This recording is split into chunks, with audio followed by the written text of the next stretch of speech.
one of the most adventurous roads in the country. An area that has been hit by one of the most massive volcanic eruptions in the last centuries.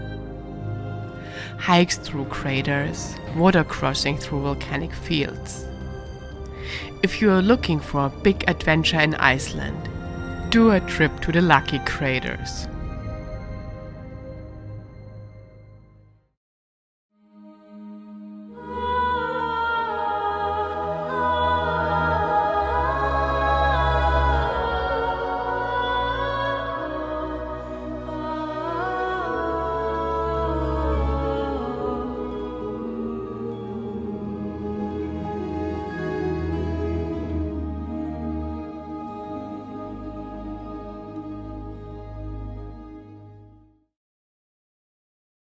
It is day 2 of our little off-road excursion with the car, and our first destination today is the so-called Lucky Craters, which is supposed to be a very nice drive, and up there is well, very nice views and history.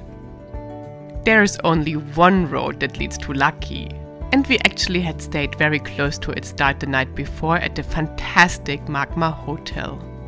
The route F206 is just Road 206 for about 15 kilometers when you turn onto it from the ring road, before it becomes an off-road trail near the Fagrifoss waterfall.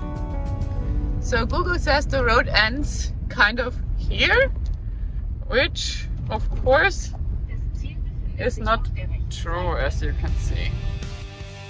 This is where things start to get interesting, and where you will also meet your first water crossing of the day.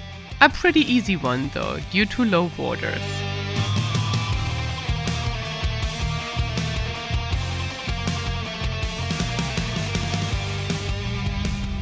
So the first part of the drive to the Lucky Craters for us spoiled long-term Iceland visitors was not as exciting, but now here up the mountain it's actually getting very pretty, super nice colors and very nice views on the glacier and on this volcanic landscape. At one point you enter Vatnajökull National Park. Vatnajökull is not only the biggest glacier in Europe, but the park also covers 13% of Iceland and is one of the biggest national parks in all of Europe. And the Lucky Craters are situated on the western edge of the glacier. Very windy. We arrived at the Lucky Ranger station now, here, and we are the only ones here besides of one ranger. And there are 2 hikes that start from here. One that goes up on Mount Lucky, which is like 1.5 hours, and then a shorter one, which is like an information trail hike, which we're gonna do now. And afterwards we will decide about Mount Lucky. The Lucky Visitor Trail tells the story of the catastrophic Lucky Fire's eruption in 1783 and 1784 and informs visitors about the natural environment of the Lakagígar craters. And the trail passes right through one of the craters. Some information on the visitor trail. At the start of the visitor trail, you can pick up a guide leaflet. And at numbered posts along the route, you can read a brief story or text in the leaflet about the lucky natural phenomenons. If you want to get a 360 degrees view on the volcanic craters, you can hike to the top of Mount Lucky, which will take you about 1.5 hours in total. You can look at the breathtaking row of craters from small 200-year-old eruptions that basically stretch to the horizon. A view you will never forget. So this, I guess, is what you can call a pretty nice view. Check this out. So beautiful.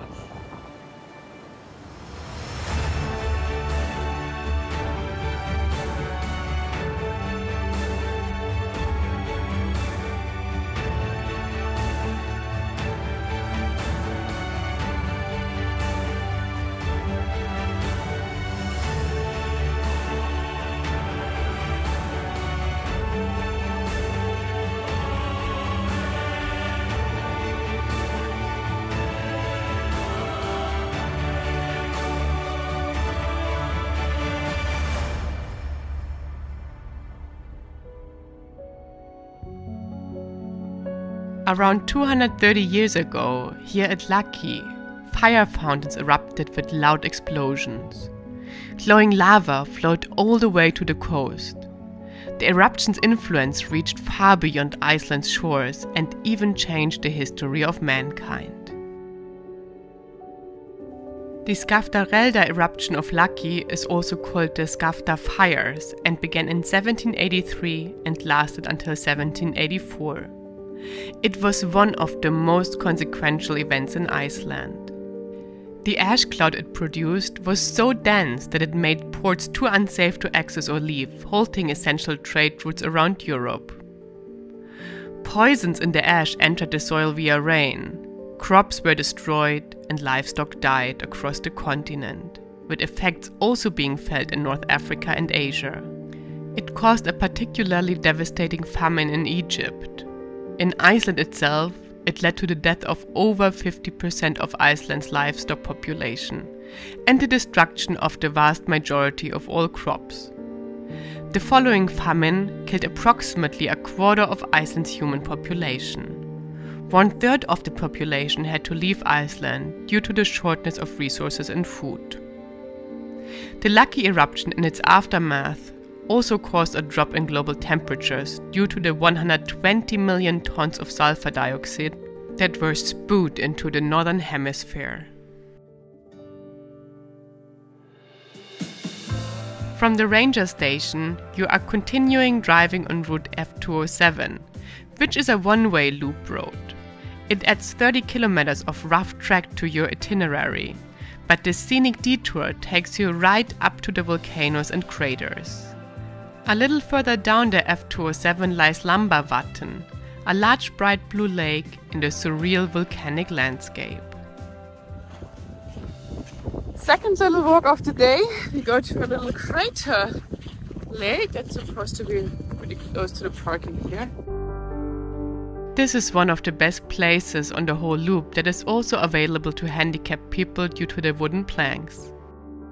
The crater Tjarnargígur, translated Pond Crater, is one of the many craters created in the infamous 1783-1784 eruption. Due to the young geological age of Tjarnargígur, the whole area around the crater is very sensitive, mainly consisting of lava and moss. And the little things that bloom in the surrounding feel very precious. So smooth here all of a sudden. This drive right along the craters was my favorite part of the whole trip. It continues over beautiful black lava fields with green moss. This is where you can feel how majestic nature is, how wild our earth with its heart of fire is.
There are actually a few deeper water crossings along the Lucky Crater route, but the F207 loop ends with an infamous ford crossing, the deepest and most difficult in the whole circuit.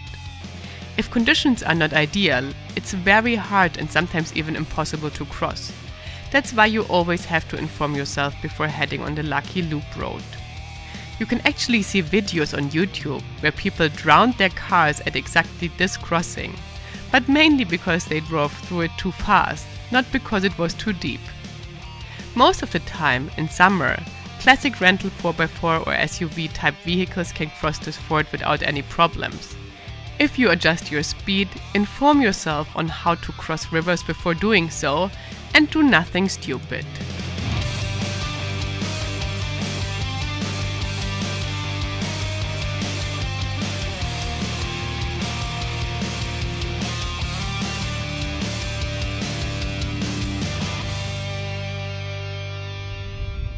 And now we're back on the road 206 that we came from. Calculate about 6 hours of driving time for the whole Lucky tour. If you are like us and like to stop often, do little hikes or any other excursion, this can take a whole day.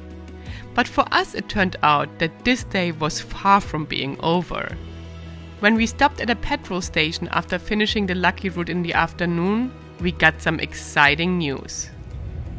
So we just finished our route from the Lucky Craters and we're going to the next route now that we actually, I don't know, we were thinking about doing it today, tomorrow, but we just got the news that a volcano here on Iceland erupted. So we're thinking about going back to Reykjavik more quick because maybe we can watch this volcano erupting. Guys, can you believe it? Next week, we will already celebrate the grand finale of the Iceland trip. There is one big adventure still waiting for us, and in my opinion, it is the most beautiful, difficult and spectacular part of the whole trip. Tune in next Thursday to find out if you agree with me, and leave a comment and thumbs up for the Lucky Craters. See you next week for our Got to Go finale of the Iceland Unlimited adventure.